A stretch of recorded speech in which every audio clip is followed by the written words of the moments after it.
Salut à toutes et à tous. Aujourd'hui on va parler d'un petit jeu qui m'a fait passer un très agréable moment récemment et qui vient tout juste de sortir, à savoir Story of Season Grand Bazar. Mais Story of Season c'est quoi ? La saga nous permet en fait de gérer une ferme, ses cultures, prendre soin de ses animaux et gérer nos relations dans une ambiance de vie rurale et charmante. Grand Bazar est donc une réimagination du jeu Harvest Moon Grand Bazar sorti sur DS en 2008. Car oui, en 2008, la franchise s'appelait encore Harvest Moon et ne prendra le nom de Story of Season qu'en 2014 à cause de problèmes de droit et d'un différend commercial.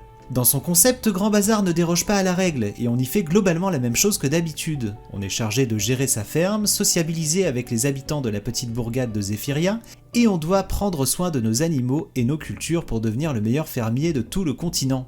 On aura aussi l'occasion de pêcher d'ailleurs, afin de se détendre après une dure et longue journée de travail acharné. Cependant, le jeu comporte un twist majeur, cette fois-ci, dans cet épisode, le gameplay central du jeu nous présente une forme de mini-jeu très sympathique et rafraîchissant. Le but, un mini-jeu de vente en temps réel au beau milieu du marché où l'on doit écouler un stock de produits fraîchement récoltés ou fabriqués par nos propres petites mimines. Il s'agit là d'un apport très fun et plutôt nerveux à jouer car le mini-jeu en question nous demande pas mal de réflexes et d'attention. On doit régulièrement alimenter les stocks de notre étal en nouveaux produits car les villageois les achètent à toute allure. Ils ont sans cesse de nouvelles demandes et on doit répondre le plus rapidement possible à ces attentes. Ajoutons à cela qu'il faudra également les attirer au loin en faisant retentir le son de notre clochette pour qu'ils viennent s'intéresser aux produits que l'on aura alors mis en vente. Ce nouveau système remplace en fait le système de réputation classique de la franchise en rendant le côté gestion plus dynamique et en y apportant une touche addictive.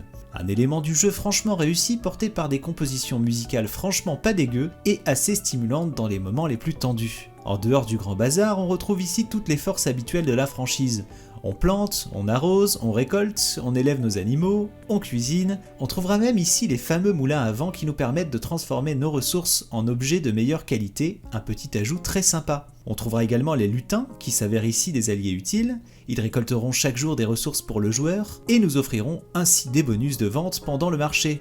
Ils nous permettront d'échanger des points de bonheur contre des objets spéciaux par exemple. En augmentant notre amitié envers eux et en leur offrant ce qu'ils demandent, ils amélioreront les bénéfices et nous aideront pour vendre plus rapidement à la chaîne. Petite nouveauté sympathique à noter également, on maîtrise désormais le pouvoir du vent. On pourra donc emprunter ici des courants ascendants afin d'utiliser notre parapente et se déplacer à toute allure dans la ville. On pourra même atteindre des endroits reclus et cachés afin d'y découvrir des secrets et autres trésors en tout genre.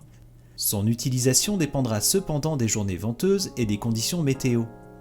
Côté PNJ, on trouve des personnages plutôt sympathiques, charismatiques et bien écrits, apportant tous leur petite dose d'humour et parfois même d'émotion.